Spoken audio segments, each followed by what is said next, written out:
Tape Script 5.7. Rocket Man. And I think it's gonna be a long, long time till touchdown brings me back again to find I'm not the man they think I am at home. No, no, no, I'm a rocket man. Rocket man, spending all his days up here alone. Steve Bennett's ambition was to be a rocket scientist. A few years ago, he almost won a £10 million prize, the X Prize. Now Steve is building a rocket that will take him and 2 passengers up into space. He believes that space tourism is not really that far away. Space tourism is just about to happen. There are quite a lot of people around the world actually putting a lot of money into space tourism, so it's simply a question of when, not if. You know, just as the internet made billionaires, well, space tourism is going to make trillionaires. And all the big names are at it. You've got Jeff Bezos, he did Amazon.com, he's building his own spaceship. You've got Richard Branson, even he's commissioning somebody to build a spaceship for him. So it really is going to happen.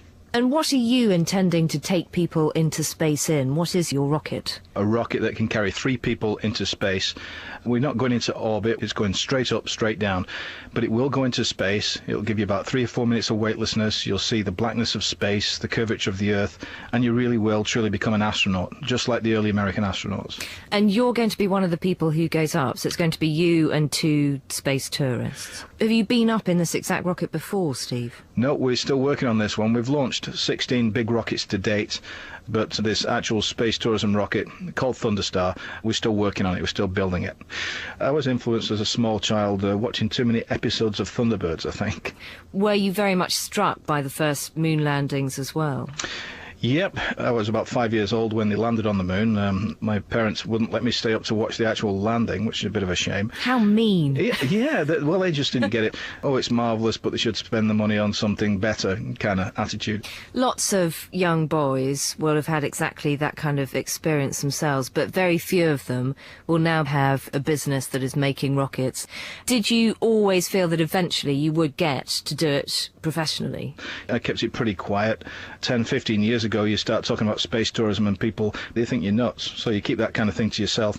Why do we really need to do that, though? I mean, is there actually any necessity to have more humans in space? Well, that's pretty much where the human race needs to be, you know, in terms of expansion. You know, there's enough resources in space to allow the human race to continue to grow and expand for the next 10,000 years. What kind of training do you have to do in order to go up in the rocket? Actually, one of the most important things we do is skydive training. We feel that if you haven't got what it takes to jump out of an airplane with a parachute, you really shouldn't be strapping yourself to the top of a 17-ton rocket. These 2 other people who've already booked their place on your Thunderstar, do you know who they are? Absolutely, I've taken the money. Right. Well, it's a couple, it's 2 people that want to fly in space, and they came to me a few years ago. And basically they said, Steve, you want to fly in the rocket, here's the money, and they paid me £500,000 for it. And how often do you consider the possibility that something might go wrong? I think about it every day, you know.